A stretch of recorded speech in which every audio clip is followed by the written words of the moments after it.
네, 이 시각 인터넷과 SNS에서 가장 뜨거운 이슈들을 모아 전해드리는 키워드 핫 이슈 시간입니다. 삼성 디스플레이가 미국 라스베이거스에서 열리는 세계 최대 가전 정보기술 전시회 CES 2023에서 폴더블 슬라이더블 폰이 결합된 플렉스 하이브리드를 세계 최초로 공개한다고 3일 밝혔습니다.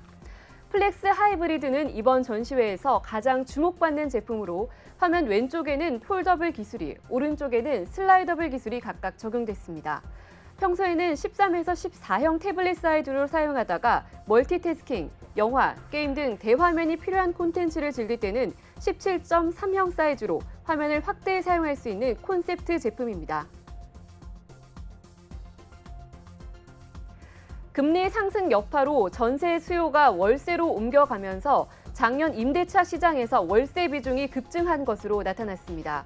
서울과 경기 지역에서는 월세 거래수가 전세 거래를 앞질렀는데요.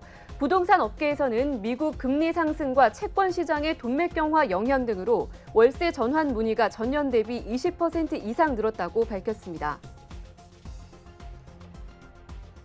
가수 겸 배우 이승기와 음원 및 광고료 미정산 등 횡령 혐의로 갈등을 벌이고 있는 후크 엔터테인먼트가 이번에는 소속 가수 이선희의 콘서트 굿즈 판매금 탈세 의혹으로 도마 위에 올랐습니다.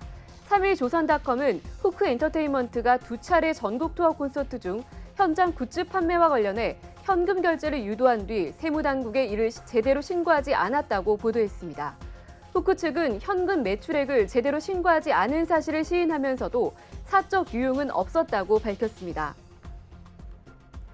정부가 반도체 설비 투자에 대한 세액 공제율을 최대 25%까지 끌어올립니다. 윤석열 대통령이 지난달 30일 반도체 세제 지원 강화를 주문한 지 나흘 만에 파격적인 세제 공제율 상향안을 내놓은 겁니다. 반도체 등 국가 전략 산업에 대한 정부의 적극적인 지원 의지가 본격화하고 있다는 분석입니다. 정부가 소득세법 개정으로 복권 당첨금의 비과세 기준을 5만 원에서 200만 원으로 상향 조정했습니다. 3일 기획재정부 복권위원회 사무처에 따르면 복권 당첨금의 비과세 기준을 200만 원으로 높이는 내용의 소득세법 개정은 지난 1일부터 적용됐습니다.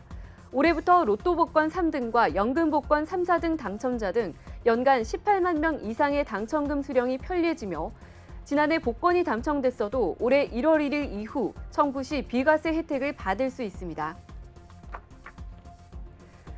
2일 샤넬 뷰티가 향수와 화장품 가격을 올린 데 이어 3일 몰튼 브라운은 헤어, 바디, 헤드라인을 거쳐 가격을 평균 10%가량 인상했습니다. 샤넬 코리아는 지난 4월 감사보고서 기준 2021년 매출 1조 원을 넘으며 코로나19 상황 속에서도 호실적을 기록했는데요. 소비자연맹 사무총장은 명품 브랜드들이 가격 인상 요인이 없는데도 너도나도 가격을 올리는 것으로 보인다며 특히 가격 인상에 대해 공지하지 않고 홈페이지에 올라와 있던 가격을 없앤 것에 대해 가격 표시 제도 관련 문제를 제기할 필요가 있다고 지적했습니다. 국내 주요 그룹 총수들의 주식 평가액이 지난해 18조 원 줄어든 것으로 조사됐습니다. 한국 CXO 연구소가 대기업 집단 가운데 지난해 말 기준 주식 평가액이 1,000억 원이 넘는 그룹 총수 33명을 대상으로 2022년 주요 그룹 총수 주식 평가액 변동조사 분석 결과를 3일 발표했는데요. 김범수 카카오 미래 이니셔티브 센터장을 비롯한 5명은 1년 새 주식 평가액이 1조 원 넘게 감소했습니다. 코스피가 장중 한때 1% 넘게 하락하며 지난해 10월 17일 이후 처음으로 장중 2020선 밑으로 떨어졌습니다. SK하이닉스는 이날 반도체 업황 둔화에 따른 대규모 적자 우려에 이틀 만에 신저가를 또 경신했습니다. 한국 정부가 중국 입국자에 대해 고강도 코로나19 방역 정책을 시행한 것을 두고 중국인들의 불만의 목소리가 커지고 있습니다. 중국 내에서는 이번 정책에 반발해 한국 불매운동까지 조짐을 보이고 있는 것으로 전해졌는데요. 이날 중국 온라인 매체는 이미 코로나19 변이는 전 세계 어디에서도 일어날 수 있다는 게 연구를 통해 밝혀진 사실이라며 그럼에도 많은 나라가 중국 입국을 규제하는 것은 미국, 영국 등 서방 국가들의 정치 논리에 따른 것이라고 주장했습니다.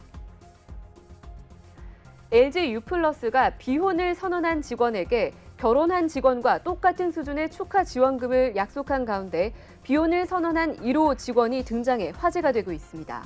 앞서 LG U+는 국내 주요 그룹 중 처음으로 비혼 선언 직원에게 결혼 축가금과 똑같은 본급 100%와 특별 유급 후가 5일의 경조사비를 지급키로 눈길을 끈 바 있습니다. 지난해 러우 전쟁과 전 세계적 물류난 등으로 우리나라 수출이 부진을 면치 못한 가운데에서도 농수산식품 수출액이 사상 처음으로 $120를 넘으며 역대 최대치를 경신했습니다. 쌀 가공식품과 라면, 유자차 등 K푸드에 대한 글로벌 선호도가 증가하는 가운데 정부와 농수산식품 수출 당국이 해외 신시장 개척과 적극적인 마케팅 활동을 펼친 성과로 분석됩니다. 새해 시중은행의 주택담보대출 최고금리가 8%를 돌파했습니다. 한국은행 금융통화위원회는 오는 13일 통화정책방향 결정회의를 열고 기준금리를 3.25%에서 3.50%로 0.25% 올리는 베이비 스텝을 단행할 것으로 전망돼 대출자들이 짊어질 이자 부담은 더욱 무거워질 것으로 보입니다. 지금까지 키워드 핫이슈였습니다.